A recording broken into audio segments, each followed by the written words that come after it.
Welcome back to the Hoops Report on Pittsburgh Sports Now. I'm George Michalowski, your host with PSN. Today is Friday, January 3rd, and I want to talk about the ACC Player of the Year race.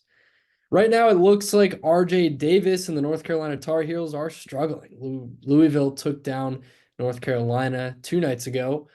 Davis was just 4 for 14 in that game. His numbers aren't as sharp as they were in last year's campaign. Now, he was the preseason Player of the Year favorite in the ACC. He and Cooper Flagg both in the top 3 for preseason Wooden Award odds. I don't think it's going to be RJ Davis at this point in time. Now, I think UNC is going to figure it out. They have 6 losses. They've got a 1-1 record to start ACC play. I think they're going to figure it out. The problem is that the national perspective has built up that with all of these losses that they've had against good teams, like UNC's losses for the most part are against really good teams. I do think they should win some of those games in order to earn that respect. I get that, but I do think UNC will be fine. I think they will become a tournament team. It's just a matter of will that noise get to them and how will they deal with 6 losses in their first 14 games. Now, Cooper Flagg, again, like it's his award to lose in my eyes at this point. He's averaging 16, 8, and 3 so far for Duke, who is the second highest favorite to win the national championship right now, which is pretty surprising to me just because of the lack of noise that I've heard about Duke recently. And it's a shame because we heard all about Cooper Flagg and Duke in the first few weeks of the season when they played in the Champions Classic, when they beat Auburn, and he kind of filled this void that everyone's been waiting for him to fill, like be this freshman phenom that we've seen coming for years out of Maine. Now, Cooper's an unbelievable talent. He's averaging 16, 8, and 3, like I said. Now, those numbers aren't necessarily popping out of the page. If we look at past ACC Player of the Year candidates, Wooden Award candidates too, I do understand, again, like I just said, like Duke is an elite team. They have so much talent, and I can't wait to watch Pitt play at Duke, at Cameron next week. But I don't think it's necessarily a lock right now that Cooper takes home that award. I think Jaland Lowe has a case. At this point in time, I think Jaland Lowe, I think Chase Hunter from Clemson, Hunter Salas from Wake. I do think RJ Davis still has to be in that mix. Boopy Miller from SMU, Raynaud from Stanford. I think those are the names that we're going to hear in this conversation going forward leading up to March. Now, Jalen's numbers right now are very similar to the winner from 2020, Trey Jones from Duke. Jalen's averaging 17, 5, and 6 assists per game. His 6 assists per game, leading the ACC by 0.1 over Elliot Cadeau from UNC. Trey Jones averaged 16, 4, and 6. So Jalen actually has better numbers than him. Jalen's also looked better than Isaiah Wong, the winner from 2 years ago. So I think this is a legitimate case that Jalen has, especially when we start to get into that age-old debate where it's like, okay, you could have the most talented player, and that's always going to be in that argument. Like the most talented player, the player with the best stats has to win this award. Then you get into, okay, the best player on the best team. There's people who believe that, and that will likely be Cooper Flagg, as Duke is favored heavily to win the ACC right now. But then you have the guy who's most impactful and kind of leads his team to outperforming expectations, which right now it's looking like Jaland Lowe and Pitt are going to do.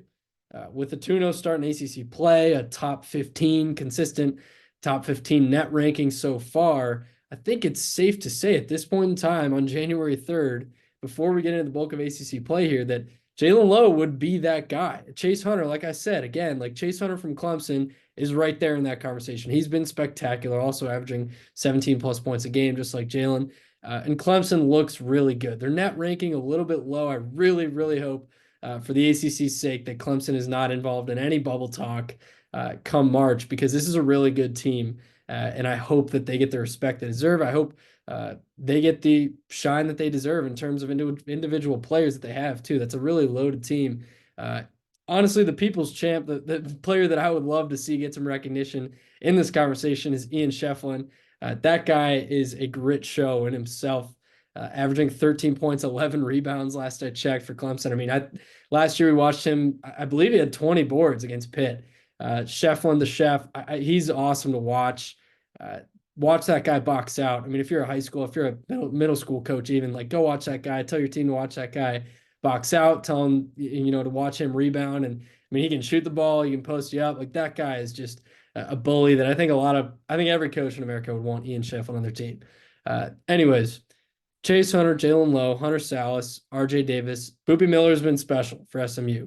Here's a guy who came over from Wake Forest. We watched him produce in the ACC before, but Wake Forest never really broke through. The Steve Forbes teams never really made it as far as we hoped as ACC watchers that they could have.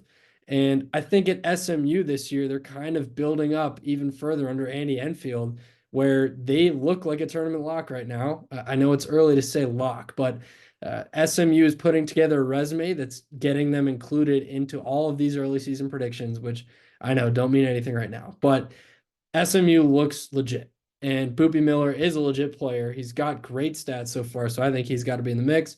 Raynaud from Stanford, we'll see him tomorrow against Pitt at the Peterson Event Center. I'll be there. Come say what's up if you're in attendance. We'll see him tomorrow. I just don't really think Stanford is going to be in that upper half of the ACC. I think it's going to make it really tough for him to compete for the award, even though he's likely to end up with the best looking stats. Him and Stojakovic from Cal, like those guys are probably going to have the best looking stat lines at the end of the year when it's all said and done. I could see Raynaud averaging 22 and 12 if he really keeps this up right now. So he's a special player. He can do it all. He's huge. He can shoot the ball. I mean, he can defend. He's a special talent. So I'm excited to watch him. But I do think Jaland Lowe has a case right now, and I think he deserves to be in the running for the ACC Player of the Year. Obviously, we're going to need this to continue. He's had a lot of weight on his shoulders without Damian Dunn in the lineup.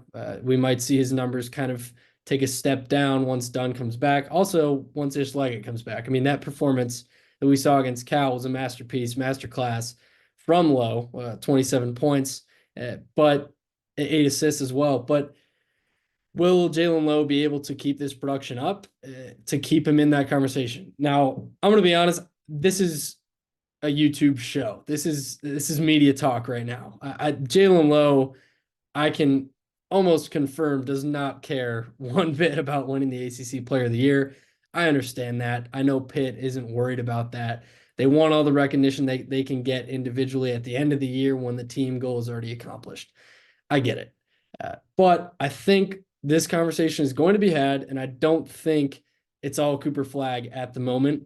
I want to get it out there early. I think Jaland Lowe, I think Chase Hunter as well. Again, I think Hunter Salas from Wake. I think these guys from these teams, Clemson, Wake, and Pitt, who are looking to break through and looking to get a bite out of that conference title.